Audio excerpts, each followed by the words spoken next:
Bluff City Media presents the Two Buck Sports Show. Stepping up to the microphone are your hosts, Drew Gann and Rusty Witten. Now, let's get to the show. What's up, everybody? Welcome to your Tuesday edition of the Two Buck Sports Show. I am your co-host, Rusty Buckets, as always, checking in here live from East Memphis on this beautiful springish, summerish day. It's warming up outside. That's all you need to know. I got my guy, Uncle Buck, Drew Gann, here with me. Drew, as we're here today, we've got to put a nice bow on the Memphis Grizzlies season. But before we get to all that, how are you, sir? I'm good. It's just another day in paradise here in North Mississippi. Like you said, the sun's out. There's a few clouds in the sky to shade you from time to time, but it's a beautiful day in the neighborhood, as one might say. Has somebody ever said that before? It sounds. I think I'm going to trademark that. I'm the first one to say it's a wonderful day in the neighborhood. Well, here you heard it here first, TM. And we are copywriting phrases here on the Two Buck Sports Show. But there's not a bigger copywritten phrase for the Two Buck Sports Show than everybody's favorite waste of time.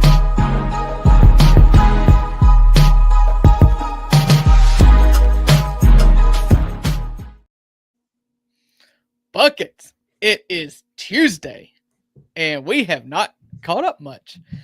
This is a segment that we do every single Tuesday as our first segment of the Two Buck Sports Show on Bluff City Media, where Rusty and I, just two best friends for over a decade now, we just catch up. We just see what happened over the weekend, but we try to narrow it down to just 2 points. Our best thing that happened to us and the worst thing that happened to us, aka our beef. So, Rusty, I set them up. You knock them down. What's the best thing that happened to you this weekend?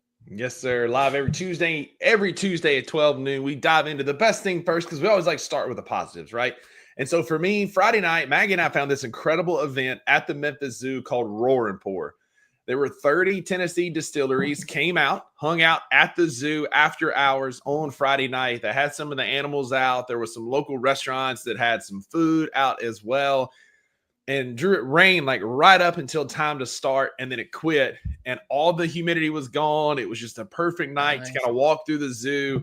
Only beef with it is Maggie's like highly allergic to cigar smoke, and so there was a lot you could buy cigars and walk around with them, and so like that was kind of a bummer. But like the whiskeys were great, the food was great, and the ambiance was super cool. The zoo after dark was amazing. It was just like there was live bands, like. It was great. It seems counterintuitive to what a zoo is. You know, aren't you allergic to cigarette smoke? Cigarette smoke, yeah, pretty heavily, yeah. Oh, there's a difference. Okay, I guess like I'll smoke cigars. I'll smoke a pipe. I've got a great cherry wood pipe that I'll do tobacco in. But cigarettes, bro, like I about died from one in high school, and being around them growing up, my nose would swell for whatever reason. But yeah, other than that, like I'm telling you, it was perfect, man. I thought your nose has always been this big. You tell me it gets bigger? No, I'm talking about on the inside, like it swells shut. Okay. Yeah. It was awesome. They had the giraffes out. They had some of the other animals out, the hippos and crocs. Like it was really well done, and something we will be going to year after year. It was incredible. That sounds like fun. It sounds like a good time. I went to the zoo lights. That's the only time I've been there after dark before. It was fine. I'd rather gone in the daytime and see the animals. Sure. But the best thing that happened to me this weekend, or since we last talked, I guess, we had a typical weekend. You know, we played ball. We went to church, saw family. That was great. So I'm going to try to veer off on something else that we haven't talked about before. Last night, we just had a nothing night at home, and I knew it was a nothing night. So I called Haley, and I was like, hey, that flower bed you've been wanting to work on, you want to work on it? And so we packed up all the kids. We went to Walmart, bought 12 bags of mulch, and weeded, mulched, and planted flowers in a flower bed. And it was fun. Like, it takes me back to, like, childhood a little bit because that was the thing that me and my mama Kate, used to do. You know, she was a widow, and so anytime – and I was the oldest grandson. And so it was like anytime she needed help in the flower bed, like, I went and helped her. And so to do that with my kids is just, I find that fun. I'm sure a lot of people hate it. I find it fun. Yeah. I'm right there with you. That's a lot of fun. I enjoy that. Wayno was saying one of the animals escaped. Referencing me, I'm sure Kenny said silverback gorilla. No, I am the vanilla gorilla. So y'all come out and see the vanilla gorilla. Vanilla gorilla. The vanilla I'm gonna gorilla tell you what, on the Two Buck Sports Show. 1,000 men would just smoke you. I mean, one man may smoke this vanilla gorilla. Absolutely not. Absolutely not. I hope the internet never changes. What's your biggest beef of the week? So Drew, like I have a vicarious beef, and I look to you as a father for what your reaction is to this. Okay. All right. Mom told me and my brother a story yesterday on our way back from Birmingham with her a checkup about this gentleman who pulled up to her. She works at Corinth Gas and Water. If you know, go see Mama Lee at Corinth Gas and Water. And this defeated father pulls up and says, I have an off the wall question to her drive-through line. People pay their bills. She's like, shoot. And he goes, can y'all fill my truck up with natural gas? And Mom was like, I don't know. Let me get my supervisor. So the supervisor comes out and he here's the guy out and he's like, nah, man, like we can't do that here. Like there's not really a place within 100 miles of here that fills up vehicles with natural gas. Trucks and lawnmowers do run on natural gas. It's a thing. So this father opens up. They're tapping a very high pressure line. This isn't like a gas pump out there. So this defeated father tells a story that he sent his son to Nashville with his hard-earned money and said, you come back with a used truck. And this boy drives to Nashville and then comes back having bought a truck that only runs on natural gas. Oh, no. And like the scream I would have scrumped at my kid that come up to me and said, Dad, I bought a truck. He said it naturally runs on gas. And I'd be like, hang on, son. Naturally runs on gas or like natural gas? I just want to know, as a father, like, where do you bury the body if your son comes up and tells you, I spent your hard-earned money on a truck that runs on natural gas and not... Do we know the age of the son? He's roughly... So twofold here. That's on the father. You got to know your son. And he's out of high school, right? So, like, this is just as much on the father as it is this idiot son. Yeah. That's where I'm at. Like, I did stupid stuff. One time, I've never told this story before. I got taken for $400 trying to buy an iPhone off Facebook Marketplace in Jackson, Mississippi. The dude handed me a box, an Apple box, and I opened up and it's just a plastic brick. like you're idiot. You believe people. Like, and that's a good quality to have. But you've got to help your kids realize that, like, especially at 18, it's just like, hey, people they're just going to try to sell you stuff and they're going to try to lie to you and manipulate you. Yeah. And especially if, like, to send a kid 4 hours away from where we're at, 3.5, 4 hours away to Nashville with the only goal to buy a truck, like, that's way too open-ended here. Like, you'd say, you go buy this truck at this dealership and talk to this person and pay this amount of money. Give them direction, right? This is like MapQuest style directions here is what needs to be given to an 18-year-old kid. But my boy shows up with a truck that runs on natural gas, and like, that's probably why I don't have kids. I would have buried him in the backyard. And then I'd have drove to Nashville, and it'd be like father snaps on son and other gentlemen for truck deal going bad. No, but see, the thing is like, I've got an 8-year-old son, and he has a great heart. He is a amazing kid. He's dumb as a brick. Like, he just is. Exactly right. Like I watched him on the camera the other day, because we've got cameras at our house, and they get off the bus before we get off of work. So they get off the bus, and their job is to do a few chores, and one of his was to take the trash out. And so I'll get a little emotion alert, and I'll just check it, and it's Braxton taking out the trash. And what does he do? Is he opens the lid, he throws the trash bag over his head and walks inside, and never even looked to see if the bag made it in the garbage can. It didn't. And you think, like, should I have to tell you this? And it's like, no, probably not, but it is my job, you know? Like, all throughout that drive home, we'd be sitting there quiet, and one of us would just start like, and we laughed at this guy all afternoon. Like, if you're watching, sir, I'm so sorry, but just know, like, you're a better man than I am for letting your child survive. The kid said, this truck runs on gas, right? And he said, naturally. And he's like, okay. That's it. That's it. The guy said natural, and the kid heard naturally and went home to Pops and thought, I done a good thing. And he said it like it naturally runs on gas, like not diesel. I mean, this gas. stuff just comes out of the ground, right? It's natural. I feel bad for the dad, but at the same time, know your son. You need to know your son. The buck always lies with the parent. Yeah. I mean, up to a certain age. Goodness. What's your beef of the week? Man, my best may be hearing that story and thinking I'm not alone. My beef of the week. Oh shoot, we'll keep it in the gas and water department. Yeah.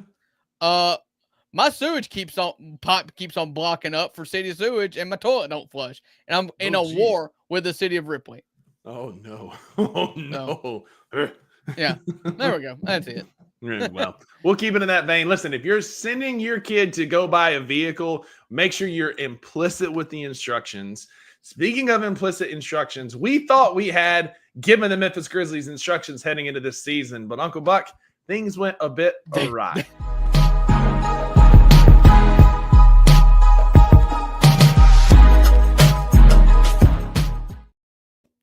I think this is a perfect analogy. We asked the Grizzlies, like, hey, do one thing. Just go play basketball really hard, play a lot of games, play really well, play for each other, play for the coach, play for the city, and have some pride. And they showed up, with natural gas. And that's it. Engines. But we are the $2 Sports Show, live every Tuesday, Thursday on your lunch break at 12 noon, right here on YouTube. If you're on Twitter, come on over to the comments. Kenny, Wayno from the future, King Meeks, thank y'all for hanging out here. King Meeks, hope you had a great birthday time in Vegas. Won a bunch of money. If so, I'd love to meet you for a drink sometime. It's on you. Yeah. If he won a lot of money, he can sponsor a segment on the show. We could do King Meeks trivia. We could do King Meeks trivia. We're not doing it for free.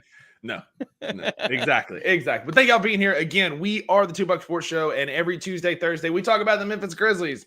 And the season ended on Saturday. At work, we have an instant messaging service where we can message each other on a secure platform, and we put a status up. And my status is currently, the Grizzlies can't hurt me anymore. To be continued, because there is a summer ahead of us. But as far as the basketball season goes, it is ended in ugly fashion on Saturday. And what was a great game. Maggie and I were there. A great last-ditch effort to watch Scottie Pippen Jr. play his tail off, and the guys go compete. But we'll get to all that as we talk. Drew, first initial gut reaction. How would you summarize, if you could, in a word or a phrase, the Memphis Grizzlies season that we just saw? Frustrating. I was doing a little thought exercise just as this was playing out, where this ranks as the most frustrating season. And this season was by far more frustrating than last season. I would agree. Last season where everybody got hurt and you played 33 players in an NBA game, 33 different players wore Memphis Grizzlies jerseys last year on a 15-man roster. Mm-hmm. And that season was easier to swallow than this season. It was just an abject disaster. Yeah. And it was just, another thing I tell my kids, just do the little stuff right. And the big stuff typically takes care of itself. We didn't do the little stuff. We didn't try hard. We didn't play basketball. And just to add insult to injury on top of it is when it's like that, there's just discourse. Yeah. Throughout the media, throughout fans. We had fans yelling at each other. We had me and you yelling at each other. I mean, just everybody yelling at each other for a whole season. Yeah, and frustrating, head-scratching is kind of where I was going to go as well, because it devolves into factions, right? It's the Hunger Games. District 1 is pro Taylor Jenkins, what he brings to the table. District 2 is Ja Morant. District 3 is Jaren. It just kind of fractions into these little subsets that I don't think would have came up if we had been competitive. I agree. Right. Last season, as frustrating it was, you knew what it was. You were running out a bunch of future State Farm agents and just trying to piece together a team to limp through the season. There were silver linings last year, right? You got Gigi, you got Vince playing well. You had Scottie Pippen Jr. kind of find some run there, and you got some silver linings out of it. Drew, this year we're going to have to look a little bit harder. There are some silver linings, but you're going to have to look a bit harder to find them this year than last year. And so to me, that's why I agree that this year is way more frustrating than last year. Yeah, last year was a lost season. We got to sit back and enjoy watching development. You reshaped your expectations last year, and you were able to do that. And it shifted, not even halfway through the season to a, let's watch Gigi and Vince develop. And that was fun. You got to see that. You got to see Scotty. This season, it was like you got off to a hot says start. Here, you saw our expectations crumble game by game. Yeah, and I feel like I was on it early on, because I kept saying, like, I'm tired of either blowing people out or getting blown out, and I wanted to see just competitive across the board. And that was my early thoughts, and then it just continued to be the exact same thing to where you knew exactly where you were at all season long. Yeah. And it's a long season, and yet nothing changed. And that's where I got frustrated early in the season is I was getting yelled at for saying things like, hey, guys, like we're losing to Brooklyn when we shouldn't be. Oh, Rusty, it's November. It's December. But that is true at the moment. Hang on. And it's what's frustrating to me is like, sure, in the moment, yes, we lost to Brooklyn in November.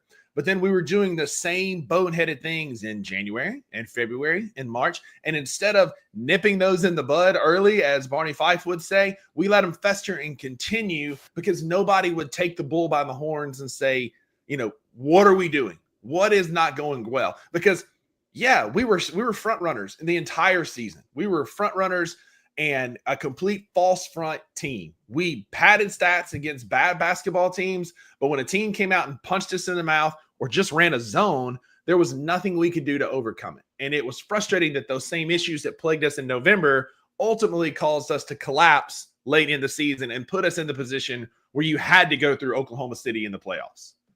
Yeah, who was the coach? Coach Green, Minnesota Vikings. Yeah. We are who they thought they were. Or is that who? It was Dennis Green. No, it was Dennis Green. He was with the Vikings talking about the Bears. He said, they are who we thought they were. And we let them off the hook. Yeah, and that's what the Grizzlies were all season. And it didn't change. And you saw teams like we'll get into, I'm sure, at the trade deadline, Golden State made one move. And that move is going to propel them into the second round and upset a number 2 seed. Yep. And it just seemed like nothing ever happened. And it just continued to get worse. And there was no leadership. We kind of everybody plays a role in leadership, but the most obvious to me was like Ja Morant because he's actually the one playing, and he was also the one that was a malcontent all year. So he was the most frustrating part for me. I think you more sat on the lines of Taylor Jenkins needs to whoop him into shape and do something, or Zach Kleiman needs to step in, and somebody's got to be able to get the ear of these guys. It was just an awful season. It was, and it ended with a mercy killing. I mean, it did. I want to stop there for a minute and let's talk about Ja Morant. Everybody's talking about Jaren is the problem. He's got to be traded. Bane's the problem. He's got to be traded. And in the last 24 hours, Tim McMahon, who got that bitch in his blood, I guess, is not welcome at Memphis anymore because all he talks about is how poorly Memphis is managed and that Ja Morant needs to be traded. And I do not agree to that. But what I do agree with is what you just said. Ja Morant, to me, in the circle of blame, has moved up quite a bit. Because what you saw, Drew, was, and I get, like, the system wasn't working for you. You didn't like the coach, and I was a staunch Taylor Jenkins critic, and I'm not backpedaling on that now. But your superstar, your leader, this team goes as Ja Morant goes, and that's exactly what happened this season. Ja Morant was pouty, poor body language, upset with his situation, and the Memphis Grizzlies were a microcosm of that. We saw everything go awry, nothing going our way. Ja is too busy, being upset and throwing a tantrum to the refs or pouting on the bench or sitting out. And I thought his quote in the exit interviews told me everything I needed to know when he said, everything that happened to me injury-wise was not my fault. It was a complete fluke. The shoulder injury, the hip injury, the thigh, like all the things. And he said, I never had any back or knee pain, but you and I both remember a time where he sat out for a hamstring soreness and a hamstring strain. Yeah. To me, the writing on the wall is there that Ja Morant quit on this coaching staff and this team. And because of that, I put a larger piece of the blame on Ja Morant for the way this season went. Yeah, I do as well. I do put a pretty, and it's just like an ownership thing for me. It's like, hey, own your spot as a superstar of this team. Yep. And we had these same conversations with Mark Gasol, and obviously he's just not wired that way. And, you know, we went through a lot of years where we complained about Jaren rebounding, and before we just had to settle on the fact that, like, he's just not a good rebounder, and we've got to appreciate the things that he does do. He plays great defense. He's a scoring threat on all three levels. You know, like, he's good enough, you know, without rebounding. And I'm wondering if that's just what we're going to get to with Ja Morant too. It's just like, listen, he's a superstar. He's the face of this team, but he's not going to lead. And if he's not going to lead, then we've got to recognize that. And I'm not saying that's a reason to trade him. No. But it is, I mean, somebody's going to have to make him play basketball. And Agreed. It's just that simple. You know, here we are again. We've got another moody superstar, right? Mark was super moody and fluctuated and could be so aggressive and dominate people. And then you go out and be completely aloof and not engaged. And it was so frustrating. And that's what we get with Ja Morant. That's why I've been championing all along, whether it's a head coach or a vet or something. We need an adult in the room. It's not Ja, it's not Jaren, and it's not Desmond. So who's it going to be? Jimmy Butler could have absolutely been the adult in the room, but he didn't want to extend here, or we didn't want to extend him, or whatever. So who's that going to be? Is it Twumasi? Do we think that Twumasi has that? We'll talk about him as it comes up here in a minute, but it's 100% ownership issue with Ja. Ja will not, like, Ja wants to be Ja when Ja can be fun and free and playing, but Ja doesn't want to own things and step up when things aren't going well. And, you know, regarding his injury statement, I kind of see a lot of validity to that. Like, you know, I listen to GP, Gary Parrish, one of my best friends. He went on this diatribe and compared him to Jacob deGrom, which he's a Mets fan, and I think this is very applicable here. And, you know, Ja got pushed out of the air twice. That's not his fault. No. He had a bounce pass hit him in the foot that caused him to roll his ankle. That's not his fault. And, you know, Jacob deGrom didn't do anything wrong, but at some point you're just prone to it. And it's not necessary. I'm not here to blame Ja for his lack of health. Like, no. I've never seen anything that shows me that, or at least not this year, that he's just reckless. But, you know, maybe it's just that for no reason at all, he's just injury prone. And that is a concern. That is an absolute concern. It is. And if that is the only reason that somebody says, if somebody wants to make that point in making the case to we need to trade Ja, then I might have to listen, because that's a valid point. I think the other stuff is way more important. You know, like you just getting somebody in Memphis like Ja Morant doesn't happen. So you keep him, obviously. Yeah. But I mean, superstars aren't lining up to come to Memphis, as we've seen over the last couple off seasons. And so you get a superstar like Ja Morant and you hang on to him. You just have to build around him. And so speaking of building around him, Drew, let's talk about Jaren and Desmond for a little bit, because we could talk about our big three, and then we could talk about the team as a whole, coaching and front office as a whole. I'll start with Jaren. I stand for Jaren hardcore. We had an episode of our show earlier this year here on the 2 Buck Sports Show on Bluff City Media's YouTube page, talking about, I thought Jaren was the best player on this team. And I still stand by that in a lot of ways. But what I saw from Jaren, we'll start with the rebounding. Rebounding is like a thing. It's not even like rebounding is a thing that shouldn't even be a conversation, is what I'm trying to say. If you go back to his rookie year when Mike and Mark and that team forced him to play on the block, he was a good rebounder and a good post player.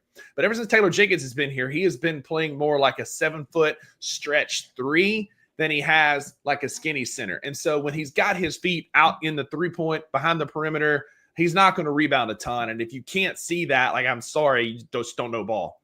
Yeah. But for me, Jaren, like, he said it, like, he's got to find that dog. And I think that's where Kleiman got that phrase from, because Jaren said it first, is I got to find that dog in me. And that's what I need to see. Jaren, I have stand for you hard this year, only to be let down after things didn't go your way. Speaking of a guy who quit on the team for a season and a half, Jaren carried this team last year on his back and for the bulk of this season. But when he had that ankle injury, whether it was mental, whether he wasn't 100%, he didn't come back the same. He wasn't the same enforcer. He wasn't pressing on defense, and he lost some of that edge, and it really showed up in the playoffs. To his defense in the playoffs, after Ja went down especially, they were double, triple teaming him, hacking him, and getting away with it. But you can't let a 6'5" Elmer Fudd looking mug keep you out of the lane like you do with Caruso. And so, like, you can't tell me that Caruso doesn't look like Elmer Fudd, at least a little bit. He is like all defensive team. Like, I know, but you can't let that guy keep you out of the lane. Don't make fun of a bald-headed white dude, okay? I'm gonna be there soon. Same. So I have the right. So I have the right. Me Elmer Fudd. So don't call him Elmer Fudd. I call him Elmer Fudd. I call you Meatloaf. But anyway, I digress. Jaren has got to show me some growth this offseason headed to next, because he lost that edge. And for me, like, I stand for him so hard. And so of all the people, I am the most disappointed in Jaren in the last half of the season. Yeah, I think that there's a pretty clear, if you look at the line chart, I'm a big charts guy, if you can't tell. Yeah. If you look at the line chart of like what Jaren did over the season, there is a clear drop-off that coincides perfectly with the firing of Taylor Jenkins. But that also is exactly when John Morant came back. So I don't know who to blame here, but they've got to figure out how to play well together, and you've got to figure out how to you've got to figure out how to be awesome at the same time, and we've still rarely seen that happen from Jaren. Yeah, agreed. Agreed. I'll go with Desmond then. Desmond's who I'm probably ready to take a step back on. We call him a big three, and I stand by calling him a big three, although Zach Kleiman called him a core three, and that's probably more fitting because when you say big three, you're putting them in unintentionally in the class of like Steph, Clay, and Draymond, or Bosh, Wade, and LeBron, and like that's a big three. Garnett, Paul Pierce, and Ray Allen. That's not what these, but they are our core three. And he's definitely kind of hurt me a little bit because one, you got so far away from what you were good at all season long. And I don't know who to blame that on. Probably the communist offense has a lot to blame with this. Ja injuries has a lot to blame with this. But if you are a core three, if you are a superstar, if you want to make the case of being an all-star one day, you've got to be able to play regardless of your situations and your surroundings. You've got your level of play cannot just plummet to the depths if you're not with John Morant. There's players that we've seen struggle when John Morant isn't playing. Those guys are like, Zaire Williams. Yeah. Like those guys, Ja elevates up. Desmond Bane should be Ja-proof. What you do should not solely depend on John Morant being in the game. And I feel like that's what you got a lot with Desmond Bane this year. And I think that's the reason why Zach Kleiman in his postseason exit interview or whatever that he did with the media, he came out strong in support of Ja and Jaren. He didn't really come out strong at all about Desmond. It's one of those things like be a third player making $40 million, $30 million a year. Like he's got to add something to his game, or you're just taking up more money than what you're probably worth. I couldn't agree more. It was very telling. We always say on here, don't hear what I'm not saying, but I think you can listen to what Kleiman is not saying there and say, hey, there is some things here that Desmond Bane needs to get better at. I agree with King Meeks, man. Like he needs to just be a catch and shoot off a screen like he was a couple of years ago, more than being the backup point guard. We have that now in Scottie Pippen Jr., who we'll talk about here in a minute. Jaren did regress some after the All-Star game. Wayno, I saw that. I think a lot of it really started with the injury because he was still an MVP candidate, an all-defensive team candidate. Then the schedule got tougher. Those around him didn't handle it very well. And then his play started to suffer as well after the injury. But Desmond Bane as a hot potato, like that's a great analogy because that's what it feels like when Desmond gets the ball because he's going to do one of three things. He's going to get to the rim and lay it up. He's going to dribble it off his foot, or he's going to throw it to a ghost. And it feels very much like a hot potato. Desmond Bane had way too many turnovers down the stretch to wrap up the season. And then in the playoffs being a no-show, like there has to be ripple effects from the playoffs heading into this offseason. Yeah. I agree. Starting with their big three, starting with Ja, Jaren, and Des. And so from there, Drew, we've talked about our big three, our expectations, what we saw this season. Let's talk about like the others, right? Because we've got our core three, which feels more fitting than big three. But there was a lot of silver linings. For me, the biggest one being Jalen Williams, Jalen Wells. I jumped on him. Can we get Jalen Williams? Can we get J Dub? Oh, that'd be great. Jalen Wells, I hopped on the draft. I found some tape. I started doing some deep diving on him to convince myself of what we had. And I saw a lot of things to like, and that's what we got. A humble, hardworking kid, does the little things well. And what I appreciated about him throughout the season was that when things were going poorly offensively, it didn't affect him on the defensive end. That's true. He came out very mature in that way every night. Yeah. And he was the guy that we thought Vince was going to be, right? The defensive effort, relentless pursuit, hitting some shots here and there. But the biggest thing was just effort. And when you're as a rookie and you're getting the draw of Steph Curry and Jimmy Butler and the other team's best players, SGA, and you're giving them fits in the game, that says a lot about your character and your future. And me personally, we had silver linings last year with Vince and Gigi. I think that Jalen Wells is going to be one of those silver linings for us this year to be that defender. I think he is partially to blame for Marcus Smart being moved. Now, that was poorly mishandled by the front office. But Jalen came in and did everything that Marcus Smart did for us, but added some offensive game because, Marcus Smart was just flat awful when he played. And so Jalen relegated him and Vince kind of useless. And so for me, I'm very grateful for what Jalen developed to this season. The Rookie of the Year voting is going to be, or the winner is going to be announced tonight. It's not going to go his way, and it's a bummer, but he had a whale of a campaign as a rookie. Yeah, playing 79 games as a rookie is incredible.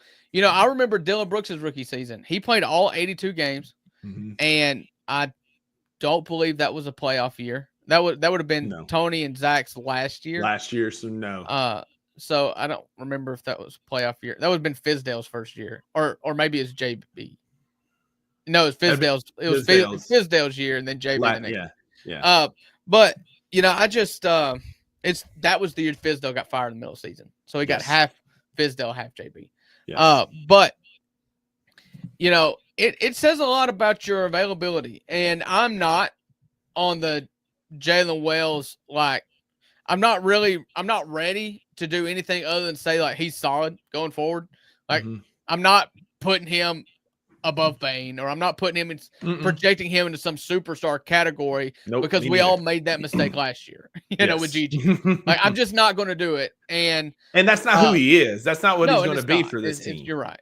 And he's going to be at that, he's that glue guy that we all love glue guys. And Jalen Wells' ceiling is the glue guy, your fifth or sixth option on offense, but your first or second option when you need a stopper. Yeah. And so I have a lot of Jalen Wells was a bright spot this year. I'll just leave it at that. And I don't want to expect anything more than him to be a serviceable second-year basketball player on a hopefully good team next year. Yeah, that's it. 100%. Yeah. DG brings out a great question here. I like this question. Would you be okay with the starting lineup being the same going into next season? So for argument's sake, it's Ja, Desmond, Jalen, Jaren, and Edie is your starting lineup, but they add 3 additional pieces to the bench. So we're adding actual good bench depth and not just bodies of bench depth. Off the top, no, I'd hate it. Yeah. But mainly, I think that has more to do with the fact that that feels like running it back, and I just want to see something different. This season is a nightmare, and like I said, I'm not out on Zach Edey. I'm just not nearly as high as everybody else is, and I just want to see what else is out there. If that's what happened, something's going to have to change when they tip the ball off. If you get a head coach that I like that can convince me that you get the most out of Edey or you get the most out of Ja, Jaren, and Desmond, then I'm not going to bellyache as much about Edey and Wells as second-year players as I did as rookies. But the problem is you had rookies this year, and you had a superstar that couldn't get in line, and a big 3 that couldn't gel. So maybe if you get a coach that is a rock star that I trust, that will get the maximum out of the big 3, then I won't be able to care. I won't care as much, but something's got to change. You can't This just roll out Tomas and those 5. Like I'm out. This goes back to what we were talking about earlier, right? This is creating camps and divisions in the fan base because of frustrations. For me, as much as I just praised Jalen Wells and how good he was this year and finding a rotation player, I would prefer to find a wing that could start and move him to the second unit, and he'd be that guy that comes in to get a stop, or that guy rock that your world for a second. Yeah, I would rather Edie start next year than Jalen Wells. I'm right there too, and I'm super high on Jalen Wells. I think he's got a great potential, not superstar, but a great glue guy potential on this team. But like, if we could go out and get a wing like a Nickel Walker-Alexander or maybe a Cam Johnson, who I'm still gonna be super high on this year, and have one of those cats starting, like I'm all for Jalen going to the bench and being the guy you call on to get you stops. And like, so for me, if we run it back out, I would not be okay with the same starting lineup. More on that to come this offseason, but I'm going to need to see more. Speaking of Zach Edey, like I think what we saw from Zach Edey in spurts is what we're going to see going forward. Zach Edey is going to be kind of matchup dependent. That's pretty obvious. Zach Edey is also a better defender than he got credit for. He also is going to be an incredible rebounder, and that's what we need. Wayno said a little while earlier, we've had guys in the past that can kind of hide the fact that Jaren doesn't rebound a ton, right? In Steven Adams and guys like that, that are just dogs rebounding. That's right. Why I'm team Domantas Sabonis. Like, get Domantas to Memphis. Let's make that happen because he'll get all the rebounds. There's a section of NBA fans out there that think he's a loser. He doesn't affect winning basketball. That's, he's a walking double-double with emphasis on the rebounds. You're right. What more do you need? But he's won about as much as the Grizzlies have. I mean, that's fair. That's fair. His teams don't have a lot of success, but he keeps going to these 8 seeds too. I mean, that's it. Like, he's on the Kings, and the Kings are perennial losers, and they just hired the interim, and so it is what it is. But I like Zach Edey's potential on this basketball team. I'm never going to ask for him to be a part of a core 4 or one of your go-to offensive players. But as an enforcer, rebounder, screener, kind of like in the vein of a guy named Steven Adams, he's perfect for that role. Yeah. I do think that there's value to his rebounding next to Jaren Jackson Jr. There's no doubt about that. I will always worry about him defensively in a playoff situation. And for that reason, you can't just roll him and Brandon Clark out. You've got to have something. You've got to have something else. And so I'm also going to be Edey. Yeah. I'm also going to be pretty obnoxious this summer about the John Collins train because I just that dude just he fits what Memphis needs to do. But anyway, we'll talk more about that. Any other role players that stepped up in your mind, or guys that had a season to remember positively or negatively that you want to talk about? Quick. It'll be quick for me. Scottie Pippen Jr. Absolutely. He was incredible. I vouched for him to get that final starting roster spot before the season even started. Now I will say that I made that argument and that claim based on the fact that he's your backup point guard and it doesn't need to be a 2-way, but he showed to be built for it. On a team that we complained wasn't built for it, he was built for it in the playoffs. Mm-hmm. Yeah, I couldn't agree more. Scotty, same. Like BC is BC. He had a great season until he got hurt. What you're gonna get with Brandon Clark. Love Brandon Clark. Scottie Pippen Jr. I was always team sign Scotty. I wanted it to be later in the season. When it happened, that's fine. I don't care. Gonti shows up again. Gonti, right? Yeah. Scotty. I was team signed Scotty. And he proved us all right that we knew he wanted to be on this team, and he earned that spot as the backup point guard. He, to me, and then the way he stepped up and played like a freaking superstar in the Oklahoma City series without Ja, Scotty is my backup point guard. Y'all can keep Stones and all these other guys that y'all want to go get. Scotty has been exactly what you need from a point guard. He's not untouchable. Yeah, but I was about to say, Wayno said here, I think on this roster, everybody's untouchable. The only people who are completely untouchable to me are John Jaren. Everybody else for the right price, I would listen. Even Gigi, and I like Gigi. I think the potential's there. I've got probably 5 or 6 guys that I would consider I've got 2 untouchables and then another 4 to 5 that I'm kind of I'd have to be the perfect deal for. And outside of that, y'all can have any of them. Yeah, I mean, I'm not sitting Gigi out at the side of the road saying free. Yeah, but just about anybody's available for the right price at this point. Couldn't agree more. And I think Wayno summed it up earlier. Like, no matter who owns a piece, everybody has pie on their face with blame for this season. I was pretty hard earlier that it was like 60% Taylor Jenkins, 20% players and ownership. I'm going to shift that a little bit. I want to take that down a little bit off of Taylor Jenkins because of what I saw from the players in the front office. And I'm going to put it at more of an even split. I have come around on a lot of things, Zach Kleiman being one of them. I'm a bit frustrated with Zach Kleiman. Should we hire Taylor Jenkins to be our head coach? No, good Lord. Taylor was a buffoon, and coaching malpractice and putting us in bad situations, it was prevalent. But if I'm going to hold Taylor Jenkins to that level of accountability that he put us in poor situations to win and had no in-game feel, I'm putting Zach Kleiman right there with him, who put us in poor situations at the trade deadline and had no feel for what we needed to do to make this team better. And then for him to parade out in an exit interview and say, we unintentionally got younger when you added 2 rookies to your starting lineup, and then you dumped the oldest vet player for a salary dump in Marvin Bagley III. No offense, Marvin, if you're watching, big fan. But like, you dump our vet, and then you're going to sit there and say on your podium that we unintentionally got younger this year. And he really tried splitting hairs with that one, didn't he? Like, I mean, he tried to blame it on Jalen, like in his impressive, unexpected play, without addressing the fact that he traded Marcus Smart, who's been to an NBA Finals and several Eastern Conference Finals. Like, that doesn't have anything to do with it. I'll button it up with this. I think that Zach Kleiman has a lot more blame than he used to in my mind because of the things that he was talking out of both sides of his mouth. You can't go up there and be the one that is making us younger and then say we unintentionally got younger. That's not going to fly with me. Yeah. Driven Dave, thanks for being here. And he's totally right.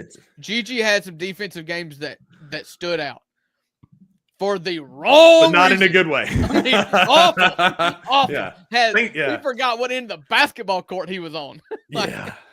So thank you for being here. Yeah. All right, here's the pie chart that I keep coming back to that you referenced. That I started, by the way. The pie chart, I've always put less on Taylor Jenkins than the players. And I started out with less on Zach Kleiman than any of them. That's where it's flipped for me. It is like 66% Kleiman for me. He's gone from the safest GM in the league, in my opinion, to, I don't know, maybe this season was fireable, like right now. Mm-hmm. It wouldn't upset me at all, if I'm being honest with you, because what he did was he didn't put a team that was capable of competing. He drafted 2 rookies, and Jalen Wells was a nice surprise and outplayed Marcus Smart earlier in the season. I give him that. But only because Marcus got hurt did he even get in the starting lineup to start with. Mm-hmm. But you did start Zach Edey with no heir apparent at all. I mean, Jay Huff was your backup center. Yeah. So that the team just wasn't good enough. But then what he did to the team, like just morale-wise, with the firing of the whole assistant staff and bringing in his own assistant staff and heir apparent to coach underneath a lame duck coach, inspired less than no confidence from Taylor Jenkins, from the players. And they, instead of just going and doing their job anyways, they use it as a cop-out and to not respect Taylor Jenkins. And that was a situation that Zach Kleiman created. Every one of those players would have fought in a war for Taylor Jenkins before that happened. And for me, and then he fired him and then tanked the next guy. Yeah. So that's where I'm at that's where I'm landing now. So for me, more blame on Zach Kleiman comes, and shout out Driven Dave. Gigi meeting Giannis at the rim with no fear is the highlight of the season for me. Yeah, he was bad defensively, but he stuck Giannis at the rim, which was awesome.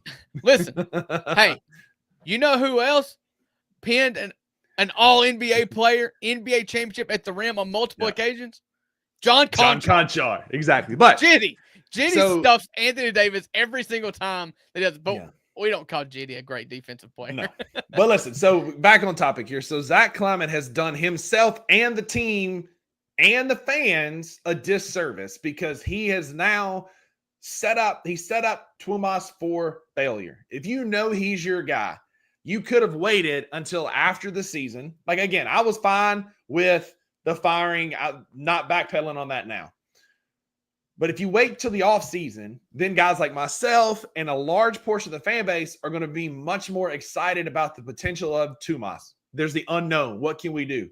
Instead, we got 13 games of him trying to run Taylor's system. I understand that he didn't get to put his system in, but it set him up for failure in the eyes of the fans because now we're just like, hey, we need a new voice. The players didn't respond. The players didn't step up and do what they should have done or needed to do. And so really, honestly, to little fault of his own, because there was some mistakes that he made, but he's a rookie coach trying to figure it out. And that's another reason I'm out on Tuomas. But to little fault of his own, he was in a no-win situation because he had to then fill in 13 games with somebody else's system, and it wasn't going to go well. And so now we're like, the fans are looking at it going, golly, like we need a new voice. Versus if we'd have waited, then Taylor could have taken the blame for the entirety of the season and the buzzsaw that was Oklahoma City. And Tuomas has a much better launch pad into his first head coaching job, which I think we all know he's going to get here in Memphis. Yeah.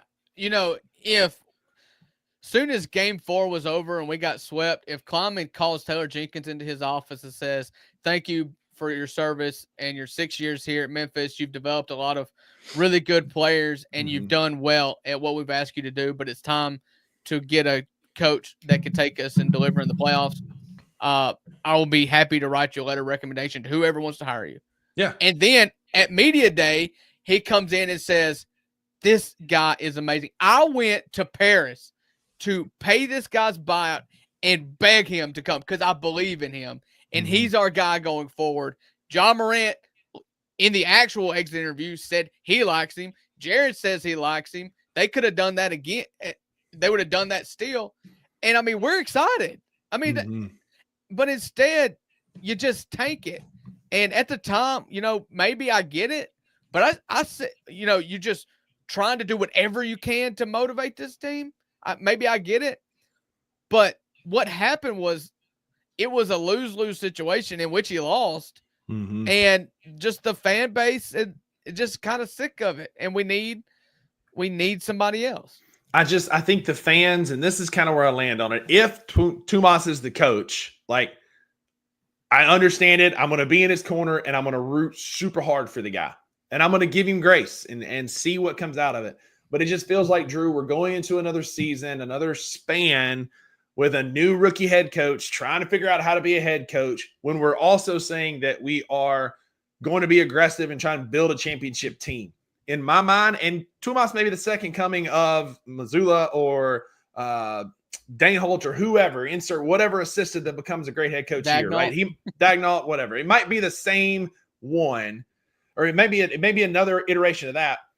But I don't want another rookie head coach trying to figure it out as we're coming into our core 3. And I'm going to start calling them core 3. I like that better than big 3. Our core 3's prime years. Like, I need somebody, not a collar jerker, because like Wayno said in the group chat the other day, I don't know that Ja's going to respond to that.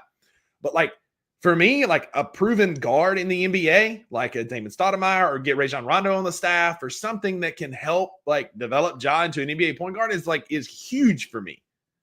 Who have I said the whole time? Sam Cassell. Like, there are names out there that could work. Sam Cassell, the proverbial assistant, is there. Always the bridesmaid, never the bride. I get it. You know, I don't know. I just look at the Los Angeles Lakers, who have LeBron and Luka, and JJ has the cachet and the ability to look at them both in the eyes and just dog cuss them, and they listen. Like, if LeBron and Luka can get this out of JJ Redick, are willing to listen to JJ Redick, then our guys should be able to listen to their coach. Like, this is LeBron and Luka here. Pretty far down below them is Ja, Jaren, and Dez. Yeah. And it shouldn't be. This is my thing. It shouldn't have to be earned from the coach. Like, it should just be a respect given, a pride in wanting to do a good job, and every day try to get better and be accountable to people who see your flaws and want you to be better. Yep. That shouldn't be brought out of you by a coach. Agreed. But Couldn't if it's agree more. going to be brought out, it needs to be a former player, in my opinion. Yeah, and that, or for me, like best case scenario, I was big on this guy in the offseason. There's some rumblings that Jamal Mosley might be out in Orlando. He would also be on a short list of guys that I would want to call an interview. I think the potential's there. I think he lost the team this year due to some injury and stuff, but he's a guy that I would want to talk to. Yeah, he's a defensive coach. Their defense was great. They could not figure out the offensive side of the ball despite having Paulo Banchero. Like, yeah. I mean, does he bring a more no-nonsense attitude? Quite possibly. Mm-hmm. But is he a good coach? I don't know. And for me, Drew, like what we need to see this offseason, and we'll get more to this. Y'all come back Thursday at noon. Thursday at noon, we're going to do our version of the exit interviews. We're going to talk about players. We're going to talk about coaches and expectations in the offseason. We've got a lot to talk about this offseason from a head coaching standpoint, from our star players. Who are we going to add? Who are you willing to trade? It's going to be a fun offseason here on the Two Buck Sports Show live every Tuesday and Thursday on your lunch break. Y'all come hang with us. And so, Drew, tie a nice, neat little bow on it. Final closing thoughts on the Grizzlies season that was. Listen, I'm ready. I was ready for it to be over. I hope that together as a fan base, we're rallying around the team, maybe, or we're at least on the same talking points now. I feel like unanimously everybody wants a new coach. And so let's just celebrate the fact that we all kind of want the same thing for once this season. Agreed. I think we can all say, look, there were some silver linings to this season. We found some players. We got rid of a coach. We've got an opportunity for a fresh start. We're at a crossroads as a franchise.